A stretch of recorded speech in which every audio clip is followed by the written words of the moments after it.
Brought to you by Agilus Diagnostics. Health test की बात आती है तो मैं भरोसा करता हूँ India's largest diagnostics company Agilus diagnostics. खुद को टेस्ट करते रहो। क्योंकि लगातार 2 बार से सिटिंग सीट रही है, भाजपा के विधायक रहे हैं, तो लोगों में कुछ नाराजगी भी है भाजपा के विधायक को लेके। क्षेत्र से चले गए हैं, वो सांसद हो गए। अभी लोकसभा चुनाव में भाजपा हारी थी, भले ही 1500-1400 वोटों से हारी थी। अदरवाइज बसपा के वोट जहाँ तक मैं समझता हूँ वो भी भारतीय जनता पार्टी के पक्ष में जाने वाले हैं। देखिए, खैर विधानसभा में 100% भाजपा जीतेगी। उत्तर प्रदेश की 9 विधानसभा सीटों पर उपचुनाव होने जा रहा है, उसमें एक सीट अलीगढ़ की भी है। अलीगढ़ की सुरक्षित खैर विधानसभा सीट पर बाई इलेक्शन होने जा रहा है, जिसको लेकर सभी राजनीतिक पार्टियों ने एड़ी चोटी का दम लगाया हुआ है। दोनों ही प्रमुख राजनीतिक दल भारतीय जनता पार्टी और समाजवादी पार्टी अपने अपने प्रत्याशी इस सीट पर उतार चुकी हैं और उनको लेकर अब घमासान मचा हुआ है कि वोटरों का आकर्षण कौन से प्रत्याशी के साथ होने जा रहा है। जाट वोटरों की बहुल सी इस सीट पर पिछले 2 बार से लगातार भारतीय जनता पार्टी के उम्मीदवारों का कब्जा है। लगातार 2 बार से भाजपा के प्रत्याशी यहां से विधायक चुने गए हैं। बाई इलेक्शन इस वजह से हो रहा है क्योंकि हाल ही में हुए लोकसभा चुनाव में यहां से विधायक रहे अनूप प्रधान, जो प्रदेश सरकार में राज्य मंत्री थे, उनके हाथरस लोकसभा सीट से सांसद चुने जाने के बाद खैर विधानसभा सीट रिक्त हो गई थी। उसी को लेकर इस सीट पर बाई इलेक्शन है। जातियां कई हैं, अहम हैं, लेकिन इसमें प्रमुख फैक्टर जो डिसाइड करता है वो जाट फैक्टर है। रालोद और भारतीय जनता पार्टी का गठबंधन है इस चुनाव में भी, इसको लेकर वो चुनावी मैदान में है। हमारे साथ अलीगढ़ के वरिष्ठ पत्रकार मौजूद हैं जिन्होंने दशकों से इलेक्शन अलीगढ़ में कवर किए हैं। इनका इस चुनाव में क्या कहना है, क्योंकि हाल ही में हुए लोकसभा चुनाव में जिस प्रकार से समाजवादी पार्टी गठबंधन को जीत मिली है, उससे जातीय समीकरण जो एक नया बना है, क्या उसका कोई प्रभाव अलीगढ़ की खैर विधानसभा सीट पर दिखाई देगा या नहीं, सीधे इन लोगों से जानते हैं। क्या नाम है आपका? मृत्युंजय शर्मा नाम है मेरा। खैर विधानसभा सीट पर उपचुनाव है, जाट बहुल्य सीट मानी जाती है। रालोद के एक समय पर रहे थे यहाँ पर विधायक लगातार, लेकिन अब भारतीय जनता पार्टी का होल्ड है। किस तरीके से देखते हैं पूरे समीकरण को? देखिए, निश्चित रूप से खैर विधानसभा सुरक्षित सीट है और जाट बाहुल्य सीट होने के साथ साथ हमेशा इस पर अधिकांश जो है रालोद का और गठबंधन का ही इस पर कब्जा रहा है। बीच में 2 बार लगातार अभी भाजपा के विधायक यहाँ पर काबिज थे। उससे पहले एक बार केवल एक बार बसपा का विधायक यहाँ से जीता है और उससे पहले कांग्रेस के और रालोद के और विपक्षी अन्य पार्टियों के विधायक यहाँ पर रहे हैं। मुझे लगता है जाट बाहुल्य सीट होने के कारण सपा ने अपना जो उम्मीदवार घोषित किया है उसको इसका लाभ मिलेगा, क्योंकि वो जाट परिवार की भूमिका से अगर आते हैं तो उसका लाभ उन्हें निश्चित रूप से मिलेगा। दूसरा, भाजपा की क्योंकि लगातार 2 बार से सिटिंग सीट रही है, भाजपा के विधायक रहे हैं, तो लोगों में कुछ नाराज़गी भी है भाजपा के विधायक को लेके। क्षेत्र से चले गए हैं, वो सांसद हो गए, तो मुझे लगता है इस बार घमासान होने की उम्मीद है। जो लोकसभा चुनाव के नतीजे आए उसमें जो एक मार्जिन मिलना चाहिए था वो भी सत्ताधारी दल के नेता को नहीं मिला और उसके तुरंत बाद ये उपचुनाव, तो क्या इसका कोई नुकसान हो सकता है सत्ताधारी दल को?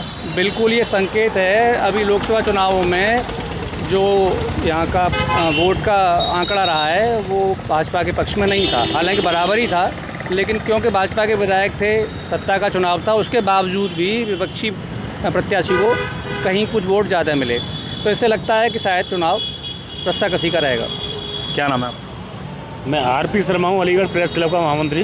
क्या लग रहा है शर्मा जी, जिस हिसाब से बाई इलेक्शन हो रहे हैं, कुछ साल पहले लोकसभा चुनाव के नतीजे आए थे, तो जो जातीय समीकरण प्रदेश में बैठा, तो क्या उसका फ़ायदा विपक्ष को मिल सकता है खैर में?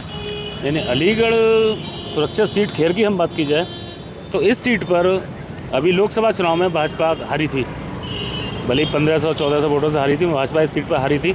मगर उसी हार को देखते हुए भाजपा ने बड़ा सोच समझकर इस समय जो टिकट घोषित किया है, वो पूर्व सांसद कृष्णलाल दिलेर के बेटे राजवीर दिलेर, वो भी पूर्व सांसद थे, उनके राजवीर सिंह दिलेर के बेटे को टिकट दिया है। नया तीसरी पीढ़ी दिलेर परिवार, तीसरी पीढ़ी को दिया है, नया चेहरा है, फ्रेश है। दिलेर जो ब्रांड है भाजपा का, उस पर भाजपा में दाव खेला है और भाजपा ने सोच समझ के जो टिकट है उसको सहानुभूति भी मिलेगी, क्योंकि अभी पिछले दिनों राजवीर सिंह दिलेर के निधन हुआ था टिकट कटने के बाद, तो ये सहानुभूति भी उनके साथ रहेगी। वहीं समाजवादी पार्टी गठबंधन ने जो चारू कैन को अपना प्रत्याशी अभी भी 1 घंटे पहले घोषित किया है, जबकि चारू कैन खैर विधानसभा क्षेत्र से बीएसपी की प्रत्याशी रही थी, जब उन्हें 66,000 मत आए थे।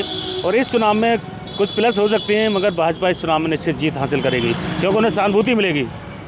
सहानुभूति और एंटी इनकम्बेंसी ये दोनों अलग अलग मतलब पहलू हो जाते हैं सिक्के के दो पहलू। तो सहानुभूति कितनी मतलब हावी हो पाएगी एंटी इनकम्बेंसी जो मौजूदा उस समय के विधायक और मंत्री अनूप प्रधान के लिए थी? इसमें एक स्पष्ट एक चीज़ है, सहानुभूति के साथ साथ में एक तो नया चेहरा है, शिक्षित है, नौजवान है, उस पर कोई दाग नहीं है जिसको टिकट भाजपा ने दिया है।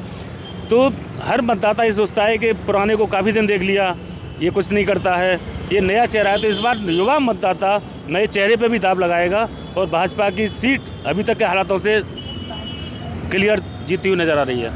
क्या नाम है आप? सुबोध नाम है मेरा, प्रेस क्लब का अध्यक्ष हूँ। क्या कहना है सुबोध जी, जिस हिसाब से टिकट वितरण हुआ है तो मौजूदा समय में समीकरण क्या बनते हुए दिखाई दे रहे हैं खैर विधानसभा सीट पर? खैर विधानसभा क्षेत्र में जो उन्होंने भारतीय जनता पार्टी ने जो अपना कैंडिडेट किया है, निसंदेह वो कैंडिडेट बहुत बढ़िया कैंडिडेट उन्होंने निकाला है। उस पर कोई दाग नहीं है, कुछ नहीं है। और अभी नई उम्र का बच्चा है वो, तो अच्छा कैंडिडेट है। और बीजेपी को इसमें बड़ी संभावना है। जहाँ तक बसपा की बात है, पहले बसपा एक बार जीत चुकी है यहाँ पर, अच्छे वोटों से जीती थी, लेकिन बसपा अब ऐसे व्यक्ति पर दाव खेल रही है जिसको उतार रही है। वो खैर का भी नहीं है, अलीगढ़ से लेकर उसको जबरदस्ती लड़ाया जा रहा है। वो थोड़े बहुत जो वोट काटेगा। अदरवाइज बसपा के वोट जहाँ तक मैं समझता हूँ वो भी भारतीय जनता पार्टी के पक्ष में जाने वाले हैं।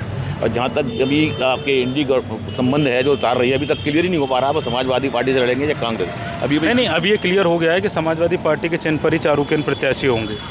ये कन्फर्म हो गया है, कन्फर्म हो गया है। लेकिन वो भी एक बार बीएसपी से लड़ चुकी हैं, तो अभी इसमें आई हैं। तो मुझे नहीं लगता कि वो अपना जादू बखेर पाएंगी। अभी जैसे हमारे साथी ने बताया था कि वो भी हमारे दिलेर साहब की डेथ हुई थी, उनको टिकट भी नहीं मिली थी वहाँ पर। तो कुछ लोगों में इन समाज में थोड़ा सा वो थी, तो निसंदेह उसका भी कुछ ना कुछ फ़ायदा होगा। क्या नाम? मेरा नाम प्रदीप शर्मा है और मैं उत्तर प्रदेश जर्नलिस्ट एसोसिएशन का प्रांतीय अध्यक्ष भी हूँ। शर्मा जी, क्या कहना है, समीकरण क्या बनते हुए दिखाई दे रहे हैं खैर विधानसभा सीट पर उपचुनाव में? देखिए, खैर विधानसभा में 100% भाजपा जीतेगी। थोड़ा विरोध भी है, ऐसा नहीं कि बहुत से लोग ये भी कह रहे हैं कि साहब ये परिवारवाद के खिलाफ हमेशा करते थे। आज ये तीसरी पीढ़ी में इसको जो टिकट दी गई है उसका विरोध भी है, और विरोध का इनको कुछ थोड़ा हार जीत भी थोड़ी कम होगी, लेकिन यह है कि जीतेगी फिर भी भाजपा। वहाँ जो इन्होंने जो चारू को जो टिकट दिया है इसमें समाजवादी पार्टी ने, ये भी जाट वोट काटने में सफल होगी। और लेकिन चूंकि कभी समाजवादी पार्टी वहाँ पर सफल नहीं हुई है, हमेशा भाजपा ही जीती है, इसलिए इस बार भी भाजपा की जीतने की पूरी संभावना। क्या ऐसी उम्मीद लगाई जा सकती है कि मार्जिन जो अनूप प्रधान जीते थे तब जो रहा था आधे का लगभग, वो मार्जिन कम रह सकता है? नहीं, मार्जिन तो कम नहीं रहेगा। कारण यह है कि भाजपा जो विरोधी दल हैं उनका भी कोई कैंडिडेट ज़्यादा अच्छे नहीं है, और थोड़ा इनको किशनलाल दिलेर और राजवीर दिलेर जो इनके बाबा और पिताजी थे, उनकी भी मौत का सहानुभूति इनको मिलेगी। क्या नाम है आपका? मुशीर अहमद खान। क्या कहना है मुशीर भाई, ये जो विधानसभा उपचुनाव खैर पे हो रहा है तो इसमें क्या समीकरण बनते दिखाई दे रहे हैं? नहीं सर, देखिए ऐसा है, ज़्यादातर खैर विधानसभा पे आरएलडी का कब्जा रहा है। पिछली बार एक बीएसपी के विधायक भी रहे और बीजेपी भी जीत चुकी है। और जिस तरीके से बीजेपी ने एक टिकट दी है राजवीर दिलेर जी के लड़के को, उससे एक नया चेहरा है, बेदाग चेहरा है, और उससे उनको बहुत फ़ायदा भी मिलेगा। इसलिए मैं यही कहूँगा कि शायद जो कुछ वोट काटेगी समाजवादी है, क्योंकि जो चारू जी हैं वो इससे पहले बीएसपी से भी शायद लड़ चुकी हैं। तो मैं समझता हूँ बीजेपी के लिए। ये अलीगढ़ के वरिष्ठ पत्रकार थे जिनका अलग अलग मत है खैर विधानसभा सीट पर होने जा रहे उपचुनाव को लेकर। इनका कहना है कि भारतीय जनता पार्टी के जो प्रत्याशी हैं उनके पिताजी भारतीय जनता पार्टी से सांसद रह चुके थे, उनके दादा कई बार सांसद रह चुके थे। क्योंकि उनके पिताजी की आकस्मिक मृत्यु हुई थी तो इसकी एक सहानुभूति उनको मिलेगी। साथ ही वो युवा चेहरा है, बेदाग छवि है, इसका फ़ायदा भी उनको मिलेगा।